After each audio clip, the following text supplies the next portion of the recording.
Off the Rust. Did they? I think Jason went to see it. Yeah. I love They did Rise a couple Against. of. Yeah, they're great. Yeah, they did actually. They have come a long way. They've changed their sound a lot from where they started out 20 plus years ago. They were much more of like a middle finger, always up hardcore punk band in Chicago. But I dig them a lot. They're great. Yeah. I think we all love Rise Against. I've seen them live twice. And I'm hoping that I'm in town for the show so that I can go. Oh, good for you. It's August 17th. Are you going to be around? I don't know. I mean, I don't think I have anything booked at the moment, but if it's a weekend, then... No, it's a Wednesday night. Oh, then yeah, I should be able to. Yeah, the 18th I'm out of town, so I should be able to go to that. There and you go. The Used? Come on. Yeah, I don't care Is for it them. worth it, can you eat? They're whiny. Don't care for them. But Rise Against, fantastic. Yeah, So they're I great. will have those tickets for you all week around this time, right around 3:20. Cleveland Charge tickets for you if you're up for some G League ball. Cleveland Charge are going to play the College Park Skyhawks at the Wolstein Center on when? Oh, March the 20th. And then for people who were hitting me up about Tool tickets, I will have those for you at 5:20 all this week. If you want to get to that Tool show, which is just a couple of weeks away. Same night as that Charge game, as a matter of fact. Tool is a week from Sunday. The The 20th? day that Mary moves out. Yeah, that's when we get all my my big stuff in. All my Take two. all my necessities. All my necessities are already there, but yeah. All right. If you want family drama, I can give you family drama. What constitutes necessities? Clothes. Feminine hygiene Feminine products? hygiene Those products, have been there the whole time. toiletries. Toiletries. Well, that's the thing is that So you're just not in your apartment much at all then? at all. Okay. So my nephew, who is 21 years old, has been living with my sister. Is this the family drama? Yes. Okay. In her basement. And they had to find a new place. Their lease was up March 8th. So her and her husband and their kids are moving to a new place. There was no room for my nephew, who is 21 years old, to... No, they're moving. Your nephew's not moving. Because they were are all like, moving. Because they're like, hey, you've been living free in the basement for 2 years. Oh, not charging them. I think it's like $100 a month. So it's like, hey, man, time to get out on your own. Let's figure this out. He has no job, no money, no nothing, no driver's license. No prospects. No reason to even get up in the morning. No woman. So what we're doing... What does he do? Nothing. What does he do all day? Nothing. So while they're... So does he help with the kids? Lived in the basement. So just out of the kindness of their heart that they let him live rent-free in the basement. $100. Okay, $100. Yeah. How did he get that $100 a month? Sold weed, didn't he? No. Oh. He sells like drawings and stuff like that online, I guess. His own? Sketches and Oh, boy. other people's. He goes and takes them. I don't know. No, He yeah. could be a budding art dealer for all I know. No, like his own graphic design work, sketches and drawings and things like that. So since I'm not at my apartment, I said, hey, my movers are coming March 20th. If you want this to be like a transition period, I offered this out back in December where I was like, hey, why don't you come live with me for a couple months? We'll get you a job. We'll get you a license. We'll set you up with a bank account. That way, This is your nephew. my nephew. Never heard back from him. December, January, February, never heard back. Well, he knows- doesn't strike me from the jump as a heavily motivated individual. No. So a couple weeks ago, I get a text message like, hey, how do I move in with you? I was like, bro, you got like 3 weeks. Like it was basically a month. I was like, you're going to move twice in 4 weeks? Like, you're more than welcome to come here. I'm not really going to be here. But now you're really on a time crunch. So he's known about this since December. So he is staying at my apartment right now. I am not there. He is there for the next few weeks. And what we did, like today, we went and Now, how much will you charge him? Will you prorate the month? I said $250. So his rent just went up 100+%. 150%. Yeah. Yeah. So $250. How'd you do that? She's very good at math. I didn't want to be the one to ask. Human calculator, very Santora. But yeah, so when you're like, oh, you're not at your apartment at all anymore. Because he's there. I said, let's use this as a stepping stool to, he's never lived alone. So we're like, today I went over there, we bought him some new clothes. He's a very big guy. So we went to the big and tall store. You're trying to say that he's fat and slovenly. I mean, you can, I know he's a family member, but Yeah, that's I'm what not you're gonna say implying. that. Okay. But so we went and bought him all brand new clothes and applying for jobs and those kinds of Wow, things. you're really and trying to lead this horse to water. because he never has been before. So I'm like, if I can help you in any way to kind of get you like, this is what it's like to live on your own. He went grocery shopping. He's doing all these things. And like Boy, today, imagine being 21 and not knowing any of that stuff. nothing. Well, he's never had to. He's Why? lived with, so his dad passed What did he do before he lived with your sister? His dad passed away when he was 16. Yeah. So after that, it was kind of a lot of coddling and things like that. So he lived with his grandparents who kind of did everything for him. He lived with my sister who kind of did everything for him. So this is really the first time he's having to experience any type of With due respect. personal responsibility. That's 5 years ago. 16. He didn't die when he was 6.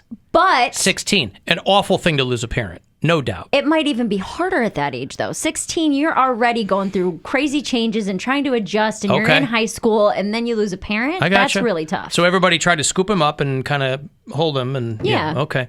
So now we're doing this whole let's learn how to be an adult thing. Now, what will happen when he refuses to leave the apartment and claim squatters' rights? He can't. There are no squatters' rights. You have to be there for at least 6 months and receive mail there. Well, you can tell all kinds of people who've claimed squatters' rights the law, but it's very, very hard to kick people out of apartments. He has no rights if he is not receiving mail there, which he is not. Well, that just takes a very... it's not hard to start getting mail somewhere, you know. How?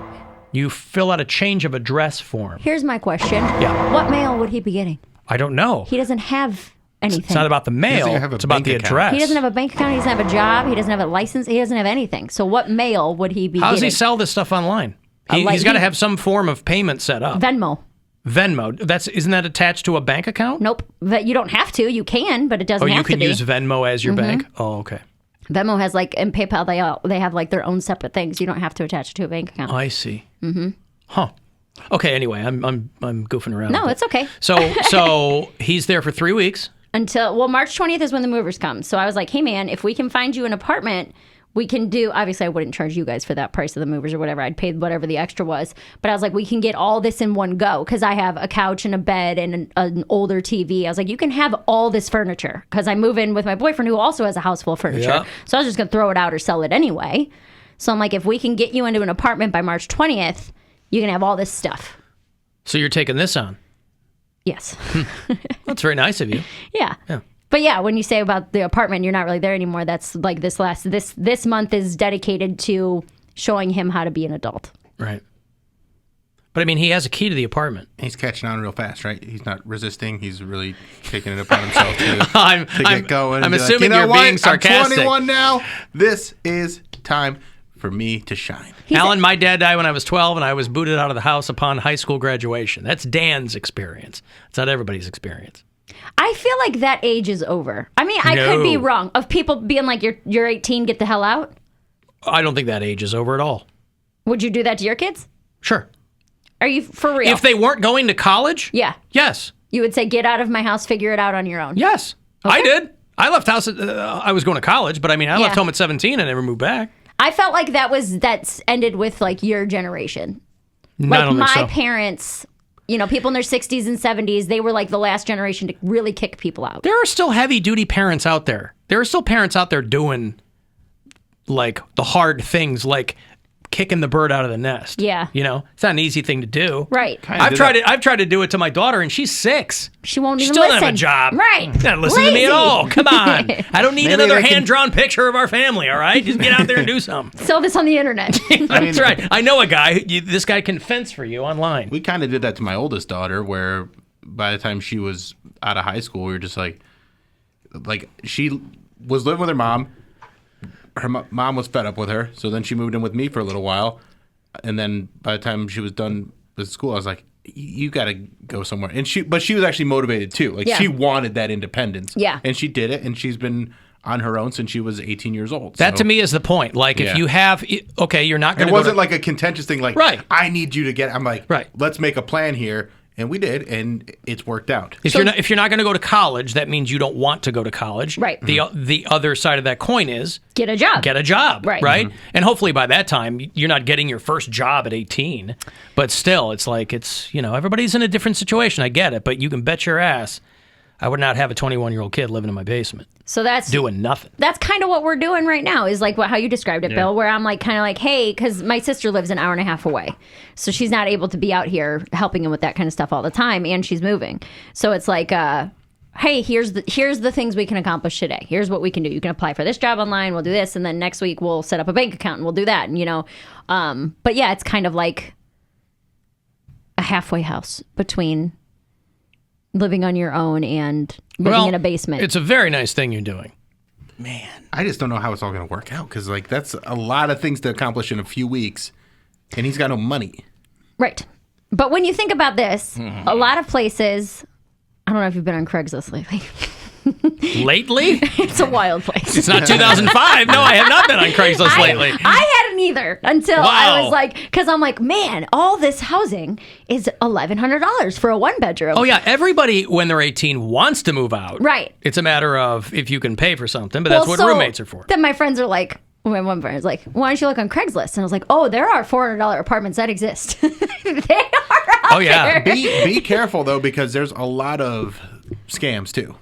Yeah, but I wouldn't just go give someone my money. Right, but Or this, you saying, this says I can pay rent and foot pics. Is that legit? yeah, how do you feel about... How do you... There's a Netflix series called Worst Roommate Ever. Anybody watch any of those? Yes, we are. Yes, it's basically all scammers. Well, and somebody texted me, I work for the police department. We deal with this every day. He doesn't need to get mail, and he doesn't need to be there 6 months. He only has to show residency, and a text from you will prove he lives there. He will have to be evicted if he doesn't want to leave. We deal with this every day in the police department. How would he show residency? A text from you going, here's a key, you live there now, or I didn't whatever. say any of that. Well, good on you. I'm very careful. Shit, I'm not leaving a digital paper trail, You don't man. know nothing about me, brother. No, but again, it's I think in the normal course of a conversation with a family member in this position, it's not unlikely that there would be a text from you, filling out some gaps. Yeah. But I don't know. That's what's going on with my apartment. And it's only for 2 weeks. The whole squatting thing, I just don't understand. Why would you want to stay in a place where you're not wanted? Like, and I'm not saying he's not wanted there, right? I'm just thinking of someone who would squat. I could ask you the same thing. What do you mean? He's talking about your phone booth. Just kidding, Cody. Well, I don't know how that correlates to me, though. Why would you stay somewhere you weren't wanted? I don't. He doesn't get it. It's okay. Listen. And this comes back to your nephew. Mm-hmm. But yeah, so honestly, with him he's only been there a week, but I'm seeing a lot of progress from him. And I think the big difference is that I'm not his mom. I'm not going to do things for you. This is supposed to show you how to live alone. So I came over and there were dishes in the sink this morning. I was like, yo, what is this? Oh, I just haven't gotten around to them yet. I was like, the whole house is going to stink. You're going to have ants. Do you want to live in a house with ants? No? Then clean your dishes, And I don't know how much He's living in his aunt's house. I don't think he cares about Your aunt is already there. Yeah. Yeah, that is something that, man, I could not understand that less. What? That whole Not cleaning up after yourself? just no ambition, no motivation. Now, here's the thing. I just cannot identify with that. I am in a minority. You got nothing to do and all day to do it. And nothing gets done. And nothing gets done. Yeah, that's I hard for understand me. depression, but I've always had goals, and I've always wanted to do things, and I've always, pushed to do more things. So I've had a weekend like that, Yeah. but not my 5 years. My mom only had, because we really only grew up with my mom's side of the family. So it was my grandmother who died a few years ago.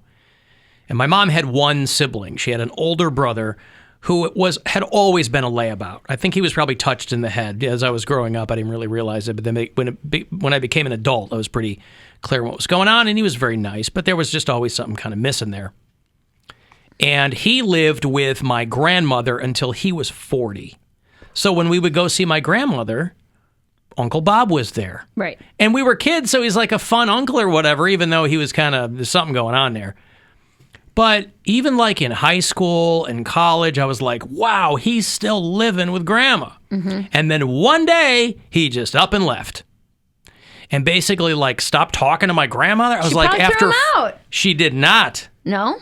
After 40 years, I think she got to the point where she was kind of like, yeah, you got to figure this stuff out. I'm sure at the behest of my mother. And then we did not see him for like 25 years. Oh my God. And then he showed up at my grandmother's funeral and stood there, and he was with this woman that literally looked like a Police Academy movie version of like a hooker. Oh, you know, man, standing in the yeah. street corner, like, you know. Tiny little blue dress on. Yeah, like real she big looked heels. like Jerry Blank, you know. And he walked in, and we hadn't seen my uncle in 25 years, and I would not have been shocked if he had not even come to my grandma's funeral. But he walks up to me and tells me who he is. And he goes, her son. I go, Uncle Bob, it's Alan. Yeah. Like, it's me. And he literally looked at me like he had never seen me before in his life. Well, you're an adult now. He probably hadn't seen you since you were a kid or a teenager, I right? still have the same-ish face. Like, you know, who else am I going to be? When did your head get fat? Or your face get fat? Long time ago. So then maybe. Yeah, I know. By the way, devotion to accuracy, when we were in the break, a lot of people reminded me that he did cop to wanking at my hotel job. Yeah. So Poundcake was right. When I worked when I was a front desk He was manager. talking more about radio, I think, though. Well, but he said at work. I just said in his 30 years of working, like, did he? I mean, I've been working longer than 30 years, but to your point, I did cop to wanking at my hotel job. And on top of that, I'll cop to wanking at my Subway job, but as part of my process as a sandwich artist. Yeah, to get in the right mindset. Yeah. yeah, on top of that, Alan, you're even worse because you would run I'm out of even room. worse. Tell me how I'm worse. Because you would take out a room, An empty room. an empty room. Yeah. You would order porn on it, toss off, and then whatever. Would the maid come in afterwards and clean up after you? And you, How messy do you masturbate? I don't know. There's tissues in there. This on the guy's day. like, it's flying everywhere. Like, what is this? Like flubber? It was just bouncing off the wall. What is this Jackson Pollock-esque situation I'm you're not saying that, describing but when you're? The bed would look Did I make the maid come in and clean it up? Clean what up? Just straighten out the cut. Like, if you... You sit on the corner of the bed. Yeah. You take a 5-minute break. Everything. Okay. Well, I'm explaining it to you. Alrighty. I just didn't. Did the housekeeping clean it up? I'm just saying. What would your Poundcake excuse? would, like, roll up into the blanket and just, like... You know? be searching Take a forever. nap. Yeah. He thinks it's like Led Zeppelin on tour or something. I'm throwing televisions out the window and But what would you smashing lamps. How would you explain it if you were walking out of the room that wasn't used and someone saw you? They're like, "What were you doing in there?" Because nobody I was working with knew what rooms were being used and what weren't. Okay. I was a front desk manager, so I could go onto the computer and I could see which rooms were occupied and which weren't. We were still using keys back then, right? Physical keys. This is early 90s. And this was like wasn't a huge hotel. It was like a boutique hotel downtown Chicago, so it wasn't very well lit in the hallways or whatever. We had a guy that lived there on the top floor. And I would find a room that wasn't... Now, again, I didn't do this every day. I did it like twice in the entire time that I worked there. How long did you work there? Couple years. Okay. So And once a year. maybe once a year. Treat His yourself. annual. Want to treat myself, yeah. Yeah. There'd be the big red X on the calendar. I'd be like, ooh, today's the day. Coming up. Coming up. No, so I would know. Anybody else I was working with wouldn't know, like housekeeping and all that kind of stuff. You know, they would get a daily report of who was checking out and what rooms would need to be serviced and all that. But Okay. no, it didn't require cleanup. That's all I was saying. I'm like, all right, well, yes, I'm aware that there's tissues in there or whatever, but you're not going to put it in the trash can when no one was in that room. Put it in the toilet. Okay? I'm just saying, you don't want to leave a trail whatsoever. You don't want to make the trail. room look like it's used. Yeah. You know, No, some that's people- correct. There might be footprints in there, like on the carpet or whatever. The bed might... Footprints on the carpet. By the way, anybody who went in there would just assume that housekeeping had just been there, and that's a good thing. Oh, our room just got cleaned. Nice. There's footprints in the carpet. What's this mayonnaise all over the television set? Oh, somebody had an open-faced sandwich, apparently. There's not a lot of hotel rooms where they have that kind of plush carpeting because they keep it to more like we have in here. And this was where an it's- old hotel, Yeah. so it looked like there had been mob hits in these in these Right. rooms. Stains everywhere. Oh Anyway, I God! don't Yeah, they weren't. know. Cigarettes put out on the Bible. They were not the Gideons, friggin' Gideons. They were not updating the carpet in this place, and now it's a Motel 6. So There you go. I got a break. If you want to text for something, 35192 to get us there. Anywhere you are, you can listen to the show on the iHeart Radio app. The Alan